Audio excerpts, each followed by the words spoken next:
अगर बृहस्पति नहीं चमके तो बृहस्पतेश्वर महादेव, जहां पर बैठकर बृहस्पति भगवान ने शंकर भगवान की आराधना करी है, रोज गंगा जल जाना, गंगा जल लेकर आना, शिव जी की आराधना करना, एक शिवलिंग का निर्माण करा, उसकी आराधना में बृहस्पति भगवान डूब गए, उसकी आराधना में बृहस्पति महाराज निरंतर लगे रहे। और इतनी आराधना बृहस्पति महाराज ने करी, इतनी आराधना कर काशी में करी। बृहस्पतेश्वर महादेव काशी में विराजमान। कौन से महादेव? जम के बोलिए जरा। बृहस्पतेश्वर महादेव काशी में विराजमान है, जो अंगूठी में पुखराज नहीं पहन सकते, जिनकी भाग्य रेखा उल्टी चल रही हो, बृहस्पति चमक ही नहीं रहा हो, जिस काम में हाथ डालते हैं वो काम पूरा ही नहीं होता हो, तो एक बार काशी जाना, बृहस्पतेश्वर महादेव का स्पर्श करना, उनका अभिषेक पूजन करना और उनका स्पर्श कर कर एक बेलपत्र ब्राह्मण देवता से मांग कर लेकर जाना कि इन बृहस्पतेश्वर महादेव से मुझे एक बेलपत्र दे दो। तुम्हें पुखराज पहना कि नहीं पहना, हीरा रतन माणिक पहना कि नहीं पहना, वो बेलपत्र इतना चमत्कार कर देगी कि जिंदगी में कभी संपदा की कमी आएगी नहीं। आराधना करी बृहस्पति महाराज ने कि शंकर भगवान सामने प्रकट हो गए। मांगो बृहस्पति, तुमको क्या चाहिए? कुछ नहीं, केवल आपका भजन। नाम रख दिया, तुम्हारा नाम बृहस्पति रहेगा। बृहस्पति भगवान का एक नाम बृहस्पति भी रख दिया और तुम साधारण नहीं रहोगे। तुमने मेरी आराधना करी है तो देवताओं के गुरु बनकर विराजमान होगे। इतनी भी परेशानी चल रही हो, थोड़े दिन बाबा की जो जलाधारी है, इस जलाधारी पर हल्दी का थोड़ा सा लेपन करिए। हल्दी का लेपन कर कर जिस पात्र से शिवजी को जल चढ़ाओगी, उसी पात्र पर अपनी 3 उंगलियों का स्पर्श हल्दी का कर कर फिर बाबा को कुंदकेश्वर महादेव के नाम से जल चढ़ाना प्रारंभ करें। जो हल्दी का लेपन आपने जलाधारी पर करा है, उसी जलाधारी की एक उंगली कलश पर लगाकर लेकर आओ। घर के अंदर जब प्रवेश करो या व्यापार में प्रवेश करो तो जो कलश पर हल्दी लगाकर लाए हो, वही दरवाजे के ऊपर थोड़ी सी मात्रा में कुंदकेश्वर महादेव के नाम से लगाना प्रारंभ कर दो। कैसी भी चिंता हो, 7 से 8 दिन में वो चिंता समाप्त होगी। पूजा में 2 चीजों का होना बहुत जरूरी है, बहुत ध्यान देना। एक, जब कोई भी विद्वान ब्राह्मण आपके घर में पूजन कराने आते हैं, कोई भी विद्वान ब्राह्मण जब आपके घर में पूजन करते हैं, कोई विद्वान ब्राह्मण जब आपके घर में पूजन करने के लिए आते हैं, पूजन कराते हैं, सबसे पहले दीप प्रज्वलित करते हैं। क्या प्रज्वलित करते हैं? दीप। आप भगवान के मंदिर में जब पूजन करें, आप जब अपने घर में भगवान की जब पूजन करें, तो आप स्तुति, पाठ, मंत्र, साधना, जप, अनुष्ठान सब बाद में, सबसे पहले एक दीप प्रज्वलित करें। पूजन में दीपक होना बहुत जरूरी है। और दूसरा है, ऐसी कोई पूजन नहीं जिसमें महादेव नहीं। अगर जिस पूजन में शंकर नहीं होंगे, वो पूजन कोई देवता स्वीकार नहीं करता, कोई देवता स्वीकार नहीं करेगा, उस पूजन का कोई फल नहीं जिसमें शिव नहीं है। अब अभी तक 2 भार इंद्र के पास में थे, बहुत ध्यान देकर समझना ये नवग्रह कथा को। 2 भार थे इंद्र के पास। इन कौन से पद थे? जम के बोलो जरा। पहला पद देवराज इंद्र का, दूसरा पद देवगुरु, देवगुरु का पद भी इंद्र के पास में था और देवराज का पद भी इंद्र के पास में था। ये 2 पद जब होता है साधारण भाषा में, आप ले लीजिए, किसी के पास में अध्यक्ष का पद भी है, किसी के पास में और कहीं का पद भी है, 2-3 पद उसके पास में विराजमान है, तो उसके पास में 2-3 पद अगर विराजमान है तो फिर उससे अगर एक पद ले लिया जाता है तो उसको अहंकार आ जाता है, उसको गुस्सा आ जाता है कि बताओ अभी तक तो मुझे पूछा जा रहा था, अब तुम तो वो पद पे भी जान दो। जैसे तुम किसी कुर्सी पर बैठे हो, कथा सुन रहे हो और इतने में कोई रिश्तेदार बाहेती जी का आ गया और तुम बढ़िया आराम से बैठे थे, और बैठे बैठे इतने में बाहेती परिवार से कोई आया और उसने तुमको उठाया, प्लीज थोड़ा सा, और तुम्हें उठाकर दूसरी जगह बिठा दिया और उन्होंने अपने वाले को कुर्सी पर बिठा दिया। अब बोलो, जो उठा, जिसको उठाया जाता है उसका भगोने जैसा मुंडा हुआ क्यों नहीं हुआ? अरे बोलो तो, अपन दूर कथा नहीं जाते, कथा अपने ऊपर लेके चलो कि अपन कैसे समझें इस कथा को। बहुत अगर गहन तत्व की कथा सुनेंगे तो समझ में आएगी नहीं। यहाँ से सुनी, यहाँ से निकाल दी, बच्ची कुछ ऊपर से निकल गई और मालूम पड़े थोड़ी देर बाद माताएं कुर्सी पे बैठी बैठी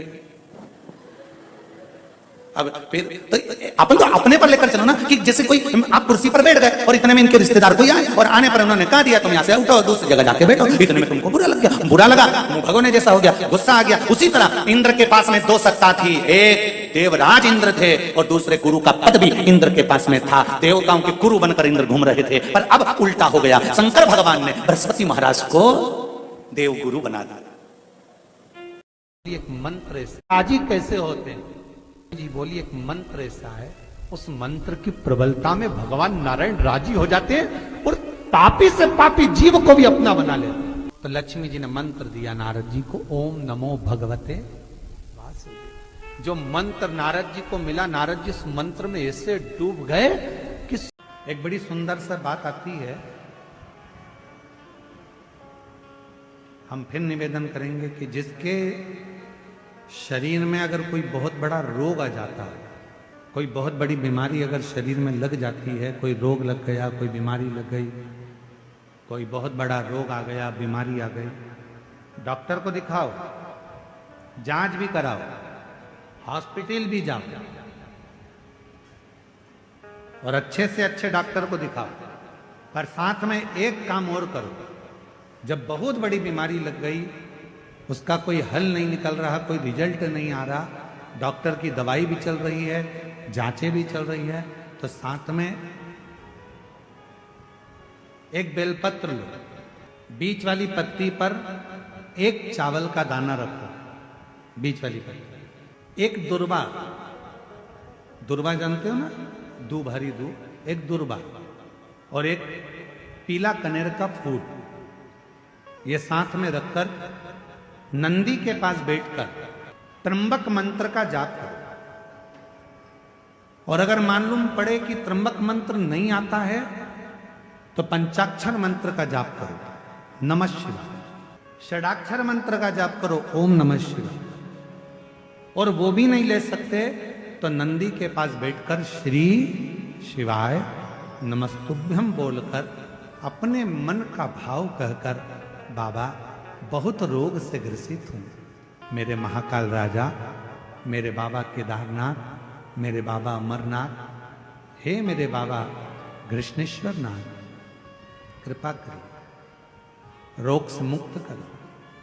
बाबा से प्रार्थना कर कर जो चावल, बेलपत्र, दुर्वा, कनेर का पुष्प है वो शिव जी के ऊपर समर्पित कर दो और एक लोटा जल, जिस ओर जल बहता है उत्तर की ओर, उससे विपरीत में खड़े हो दक्षिण की ओर, दक्षिण की ओर खड़े होकर उत्तर की ओर मुख कर कर जल चढ़ाना प्रारंभ करो, धीरे धीरे उसी बेलपत्र के ऊपर।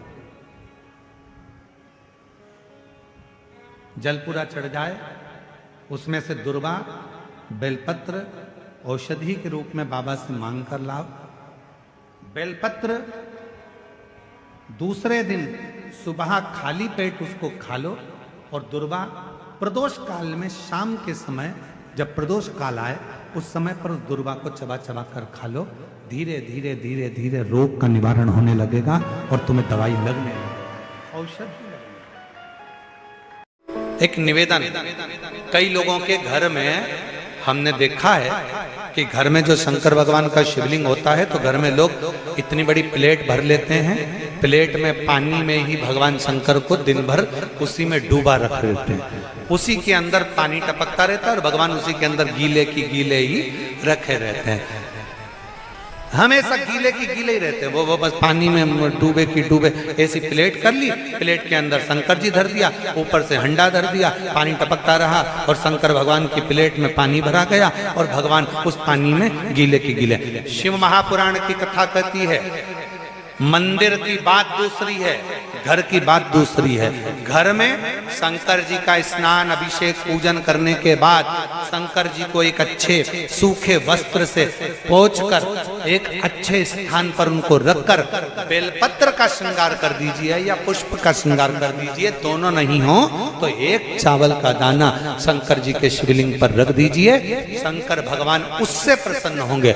और कोई तुमसे कहे मंदिर में भगवान को 24 घंटे अगर उसके पानी के अंदर गीला कर रख दो भगवान को उसके अंदर रख दो, प्लेट में भर कर रख दो, पानी में डुबो कर रख दो। नहीं, भगवान शंकर की श्रेष्ठता, आप हृदय से एक बार स्नान कराकर उनको ले जाकर सूखे स्थान पर रख दो, प्लेट में रख दो, कोई वस्तु में रख दो, कोई स्थान पर रख दो। और बन सके एक बेलपत्र नहीं है, पुष्प नहीं है, चावल का दाना भी नहीं है, पीला चंदन, लाल चंदन या सफेद चंदन बाबा को समर्पित कर दो। समर्पित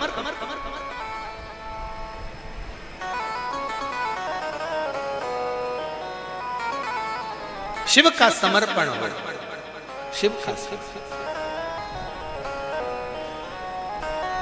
और एक और बात, आज इस कुबेरेश्वर धाम की पवित्र माटी पर चल रही, कंकर शंकर की भूमि पर चल रही ऑनलाइन शिव महापुराण की कथा में एक बात और अपनी चित्तवृत्ति में बिठा लो। शिव बेटी, शिव महापुराण की कथा से मान लो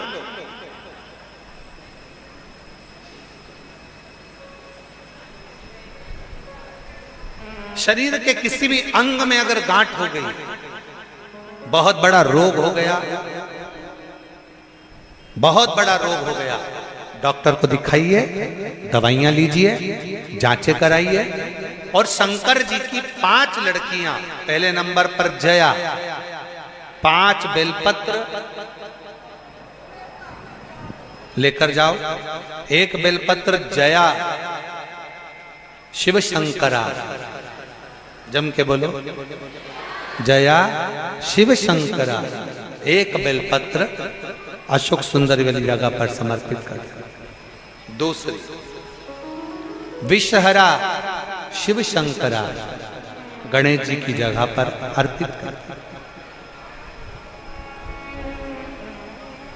श्यामली बारी शिव शंकरा, कार्तिकेय की जगह पर समर्पित कर।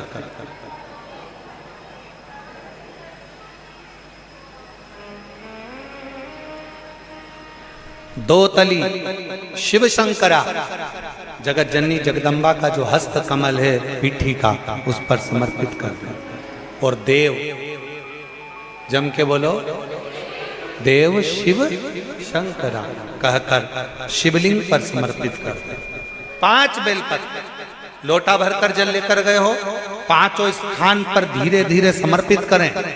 और आपके शरीर में जो रोग है, बीमारी है, उसका स्मरण कराते हुए बाबा को जल चढ़ाते हुए, जल का थोड़ा सा भाग 5 बेलपत्र में से कोई सी भी एक बेलपत्र वो लेकर, आप पहले दिन गए हो, तुम्हें याद रहना चाहिए कि आज मैंने कौन सी बेलपत्र ली है।